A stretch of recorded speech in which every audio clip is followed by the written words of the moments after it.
Thank you, Jim. I'll get right on that. Oh, hello. I didn't see you there.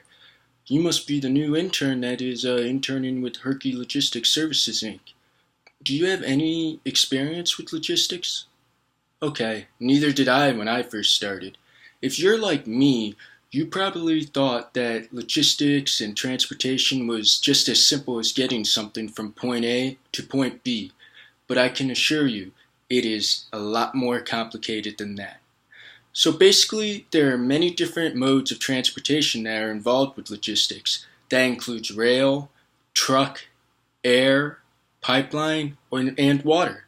Now, the main logistics service or logistics transportation that we use includes truck. There are two different types of trucking that you can do when working in logistics. Those include full truckloads, which is anything between 40,000 to 50,000 pounds, as well as less than full truckloads, which is about half of a full truckload, but usually it's less than 15,000 pounds. Now, with our company, for example, we have a specific network that we ship our supplies to. These supplies will go to a smaller supplier that eventually will reach customers. Now, our network is spread across the U.S. It includes Los Angeles, California, Boston, Massachusetts, Miami, Florida, and Austin, Texas. Now, what we chose to do is we chose to hire an outside carrier to help transport our goods. We use a specific type of carrier that uses teams for truck drivers.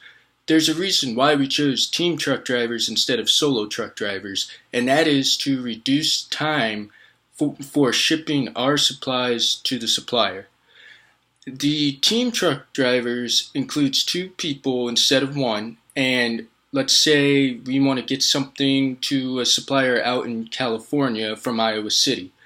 We want them to get there as quick as possible. These teams, what they can do is, as one person is sleeping, another person can be driving.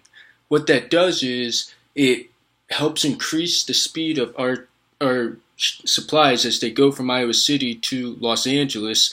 And let's say the person driving gets tired, then the person who is sleeping can just hop right into the driver's seat and continue on.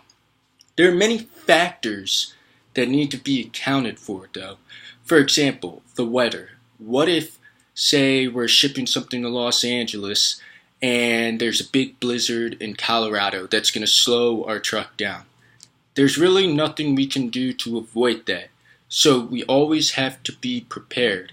Maybe that means shipping something out a day earlier so that way, in case of problems with weather, it still can get to the supplier on time. Now I'm going to show you a brief idea of our network. As you can see, we are in Iowa City. We have our truck drivers drive from Iowa City to Los Angeles, California, Austin, Texas, Miami, Florida, or Boston, Massachusetts. This is what we like to call our network. That means that all these different X's right here is our suppliers, where our suppliers are heading to. So we stick with our network, but as you can tell, it's all across the country. Now, we need to keep in mind different factors that are all across the country, such as weather, such as maybe traffic, maybe cost. There's a lot of different factors that go into it.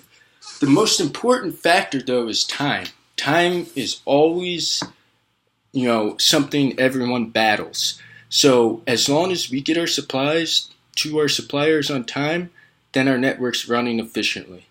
Now, there's another aspect called backhaul. These trucks, once they reach suppliers, they have to find a way back, but it costs money. So on the way back, for example, from Boston, Massachusetts, let's say Boston, Massachusetts is coming back with an empty trailer, that's going to cost a lot of money. So we're going to want maybe from Boston, Massachusetts, maybe stop in Columbus, Ohio, and pick up another supplier's supplies that they're trying to deliver to Iowa City. That's going to save us money. So by finding these backhaul supplies will help reduce the cost of backhaul. My name is Jacob Maloof, and I thank you for listening.